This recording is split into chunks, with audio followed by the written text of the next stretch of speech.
उसे लेकर आती तो फिर मुझे कोई चिंता ही नहीं थी। तुम जितने दिन कहती मैं रुक जाती। वैसे अब भी तुम्हारा चिंता करना फिजूल है। घर पर पिंकी अकेली थोड़े ही है, उसके भाई हैं, पिता है, फिर चिंता कैसी? वह एक कसैली सी हंसी हंस दी। लड़कों का कोई भरोसा होता है? हवा की तरह इधर से आए और उधर निकल गए। और उनके पिता, वे तो बच्चों से बदतर हैं। बिना कहे सुने घर से गायब हो जाएंगे तो आधी रात गए घर लौटेंगे, और घर में रहेंगे तो अपने जैसे चार निठल्लों को जोड़ लेंगे।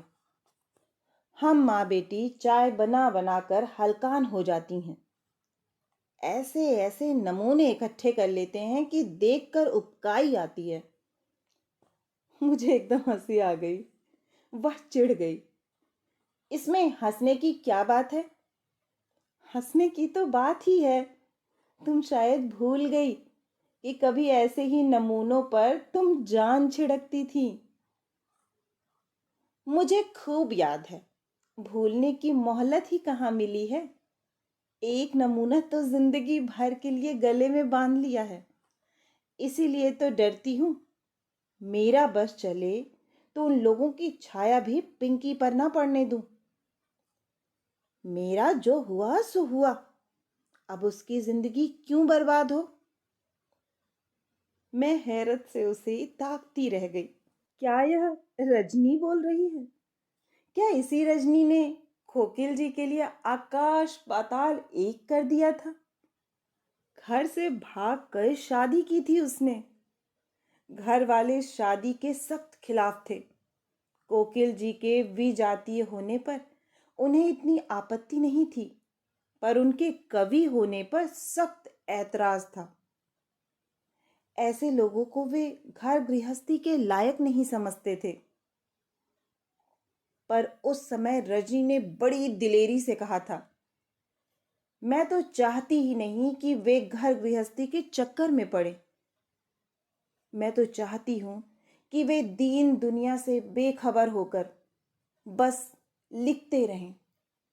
रही खर्च की बात, तो दो आदमियों का खर्च होता ही कितना है, उतना तो मैं भी कमा सकती हूँ। आखिर मेरी डिग्री किस दिन काम आएगी? रजनी का वह तेज, वह दर्प कहाँ बिला गया? यह तो उस पुरानी रजनी की परछाई भी नहीं लगती। कैसी बुझ सी गई है। एक बात अच्छी हुई कि मेरे बहुत मनाने पर वह 2-4 दिन रुकने के लिए राजी हो गई। मुझे बहुत खुशी हुई। भीड़ भाड़ में ढंग से बात भी नहीं हो पाई थी। मुझे तो लग रहा था जैसे बरसों हो गए हैं हम लोगों ने जी भर के बातें ही नहीं की थी। इंदौर तो मैं अक्सर आती रहती हूँ, पर मेरा पूरा वक्त रिश्तेदारियां निभाने में ही बीत जाता है। रजनी भी अपनी नौकरी अपनी गृहस्थी में व्यस्त हो गई है। पहले किसी फुर्सत अब दोनों के पास नहीं है। इसके बावजूद जब कभी मिलना हुआ, हमेशा लगता रहा कि रजनी में अब पहले की सी ऊष्मा नहीं रही। सब कुछ बड़ा औपचारिक सा लगता। कोकिल जी भी अब पहले जैसे मस्त मौला नहीं रह गए थे। उनके ठहाके भी खोखले लगते थे। रजनी से मिलने के बाद एक अजीब सी उदासी मुझे घेर लेती। लगता कि वह बहुत बदल गई है, पर फिर अपने मन को समझाती, समय के साथ सब कुछ बदल जाता है। मैं ही क्या पहले वाली रह गई हूँ? सच तो यह है कि हमें अपने बुढ़ापे का पता अपने हम उम्रों को देखकर ही लग पाता है। फिर भी मुझे अच्छा लगा कि रजनी रुक गई। शायद इस माहौल में हम ज्यादा खुलकर मिल सकेंगे। रजनी का बिस्तर मैंने अपने कमरे में ही लगवा लिया था। सोचा था रात भर जमकर गप्पे होंगी, पर बिस्तर पर लेटते ही नींद आ गई। पिछले 8 दिनों में पहली बार मुझे जरा ढंग का बिस्तर मिला था। सब कुछ ठीक ठाक निपट जाने से मन पर कोई तनाव भी ना था। थकान तो खैर थी ही, नींद आना स्वाभाविक ही था। रजनी भी बेसुध होकर सोती रही। मुझे तो मुंह अंधेरे उठना ही पड़ा। दो एक मेहमान जीटी से जाने वाले थे, पर रजनी 9 बजे तक सोती रही। मैंने भी उसे नहीं जगाया।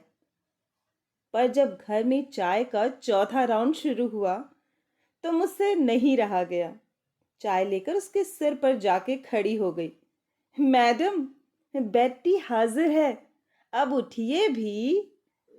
उसने बड़ी मुश्किल से आंखें खोलकर मेरी ओर देखा, फिर एक भरपूर सी अंगड़ाई लेकर उठ बैठी। मेरे हाथ से चाय का कप लेकर बोली, थैंक्स। पता है आज कितने दिनों बाद मैं इतना सोई हूं? कितने अरसे के बाद मुझे किसी ने बिस्तर पर चाय दी है। इसीलिए तो कह रही हूं कि महीना 15 दिन रह जाओ, मैं रोज तुम्हें बिस्तर पर चाय दिया करूंगी। मेरा बस चले तो मैं यहां हमेशा के लिए रह जाऊं। सच, रोज की भागम भाग से एकदम थक गई हूं। कभी कभी मन करता है नौकरी छोड़ दूं। तो छोड़ दो, तो छोड़ दो।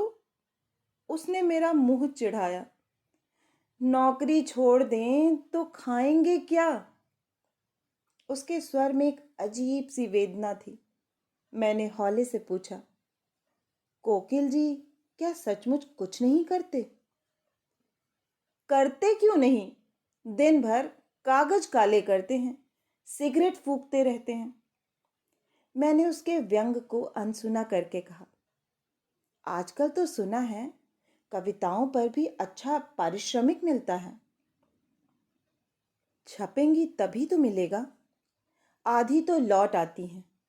जो छपती हैं उनके पारिश्रमिक से तो टाइपिंग का खर्चा भी नहीं निकलता। डाक खर्च अलग। कवि सम्मेलनों में तो जाते होंगे। आजकल के कवि सम्मेलन सुने हैं कभी?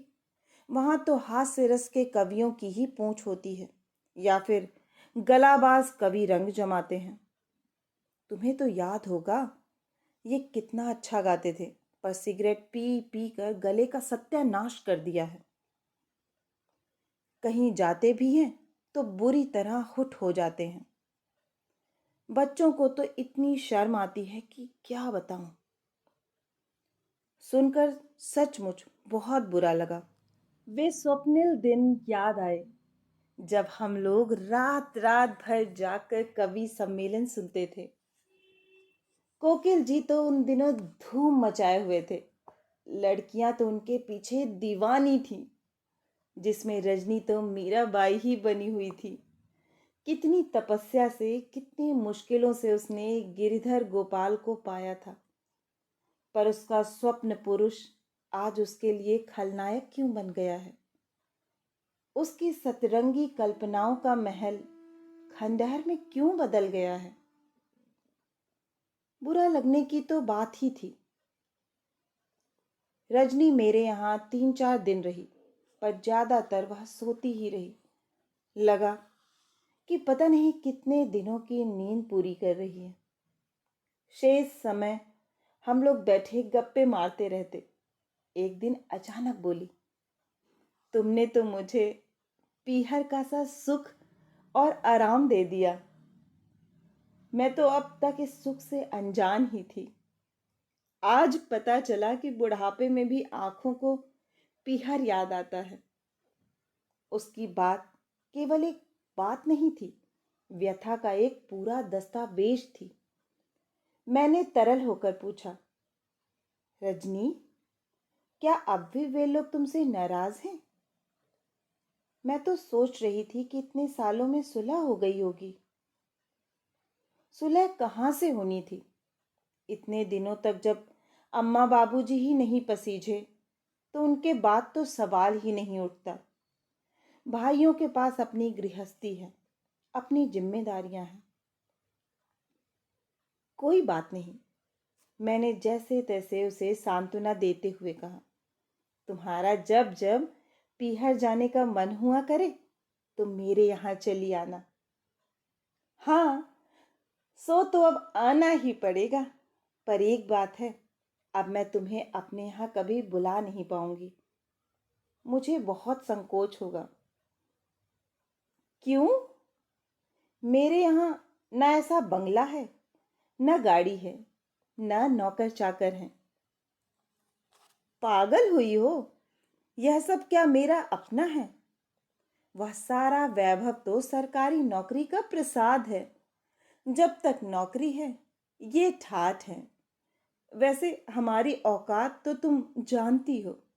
याद है, हमने अपनी जिंदगी 1.5 कमरे के दड़बे से शुरू की थी। याद है, उन दिनों मुझे तुम पर बड़ी दया आती थी। तुम्हारी शादी मुझे बड़ी ही अनरोमांटिक लगती थी। रोमांस को लेकर मेरी कल्पनाएं बड़ी ऊंची थीं। अच्छा, मैं घर से एकाएक क्यों भाग गई थी जानती हो? कोकिल जी के लिए ही तो। हाँ, घर तो उन्हीं के लिए छोड़ा था, पर ऐसी हड़बड़ी में शादी करने का पहले से कोई इरादा नहीं था। पर उन दिनों मेरी एक जगह शादी की बात चल रही थी। शायद मेरे लक्षण देखकर बाबूजी ने मुझे जल्दी से विदा करने का फैसला कर लिया था।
एक नई कहानी या कविता के साथ, तब तक के लिए आप सभी का कहानी सुनने के लिए बहुत बहुत धन्यवाद।